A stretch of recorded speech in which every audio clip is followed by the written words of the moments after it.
Hey everyone! So it's been a minute. It's been a few weeks since my last video. And I think in today's video it's gonna be sort of different. It's more of like a talking chit-chat kind of video. And that's because I was reading back on some of the comments on my videos that a couple people were asking me how I speak English so well and how my accent is apparently really good. I'm Asian. And maybe it's a little weird if you're like a viewer from, I don't know, Malaysia or Indonesia or somewhere, you know. And I don't have that accent. I don't have a Malay accent. I don't have an Indonesian accent when I speak English. And that is because I have spent all of my entire life outside of Indonesia, where I'm ethnically from. So, because of a couple requests from people about how to improve on your English accent, I decided to make this video because I love learning languages too. I love learning, you know, I've learned French and a little bit of Spanish and Arabic, and obviously when you learn the basics of a language, you also want to learn how to properly pronounce words. I was gonna say pronounce it, and I thought I would teach you guys how to improve on your English, no, not English accent, on your Canadian or American accent. By the way, if you hear that, it's my clock. It was $10. It looks really aesthetically pleasing in my room, and it's too good to be true. Now it's really loud. Well, I wanted to start with kind of the vowels because I think vowels are a key part of pronunciation. Anyways, in English, when you pronounce A's, I define it as more of like a sharper sound versus a softer sound. And by the way, I'm going to be comparing English to Indonesian because Indonesian I can speak fluently as well. So in English, when you have your A, you say A or A. And when you're speaking Indonesian, it would be A. So for example, if we were to say the word apple, it'd be apple. But in Indonesian, it would be apple.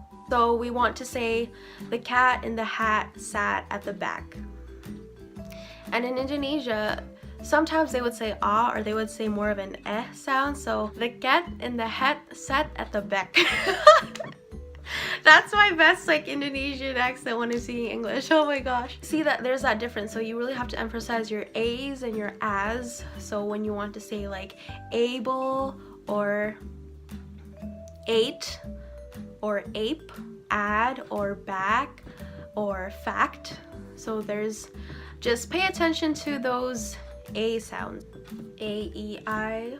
Okay, so let's say we want to say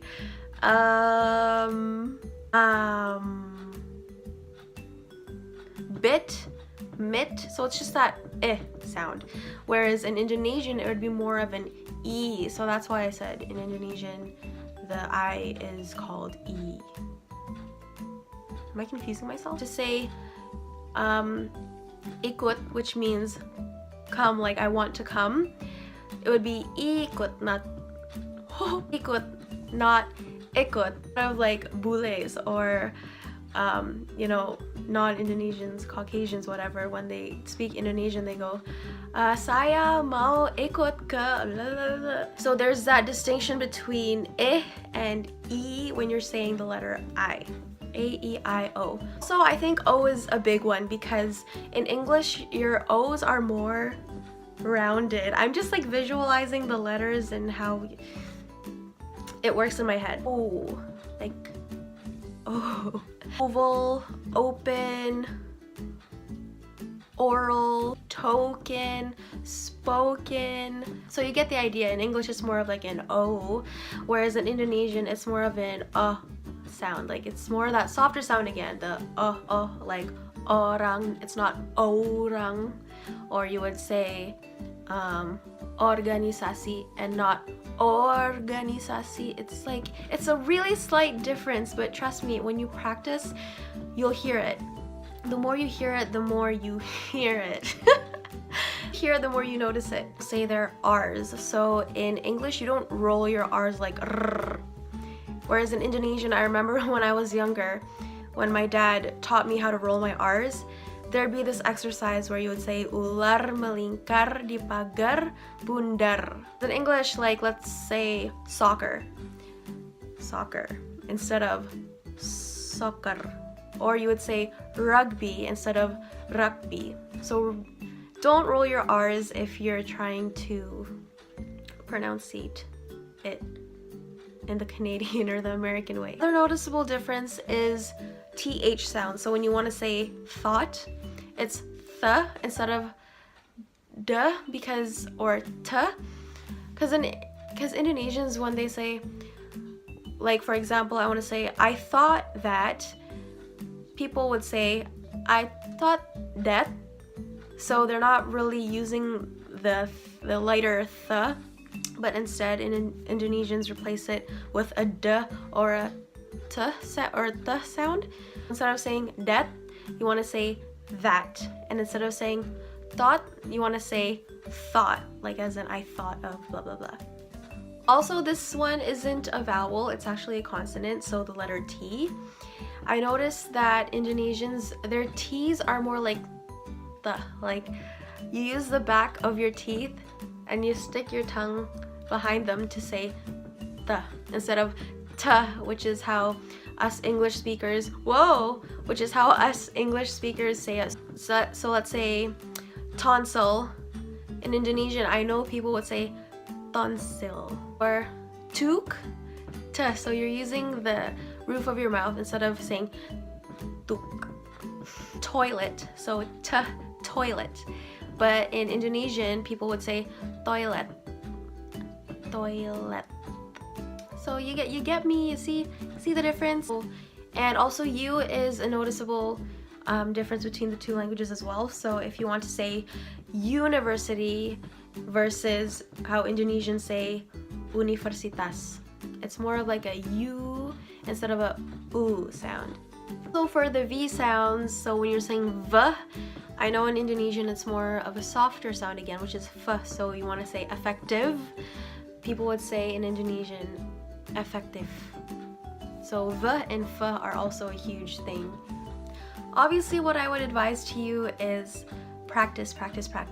But if I said that, then there wouldn't be a video. Some things you can do are actually, listen to music in English and watch movies in English and speak to your friends or your family in English. So the more you speak, the more you are able to catch those little pronunciation differences.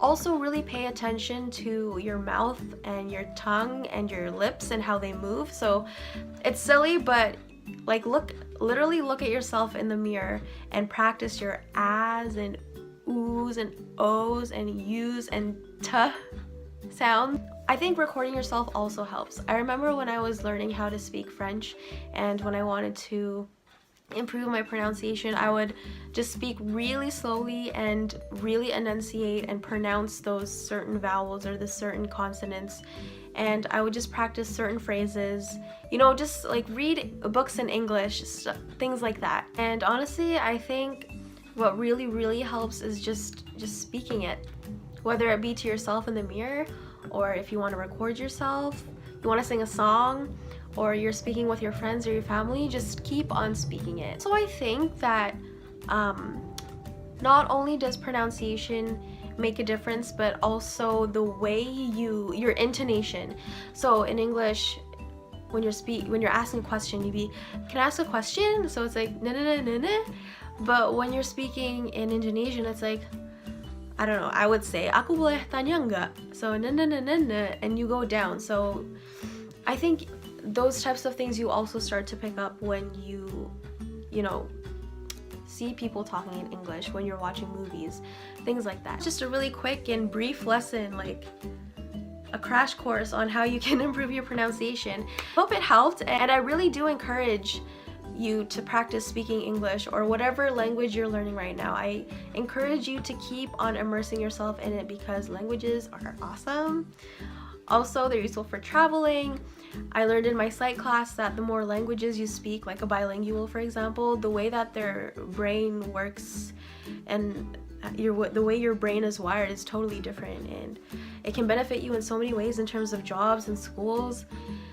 So there was my little educational spiel. Anyways, if you would like more videos like this, then go ahead and request because I'm down to make them. Anyways, I hope all of you have a great day. Thank you so much for watching, and I'll see you in the next video.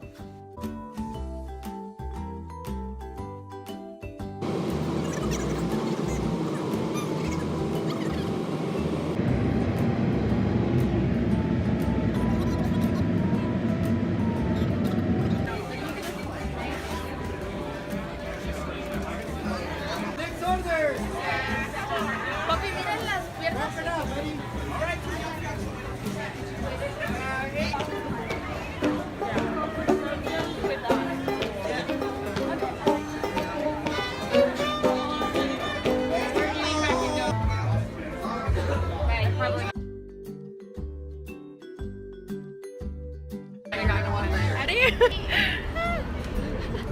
Ew!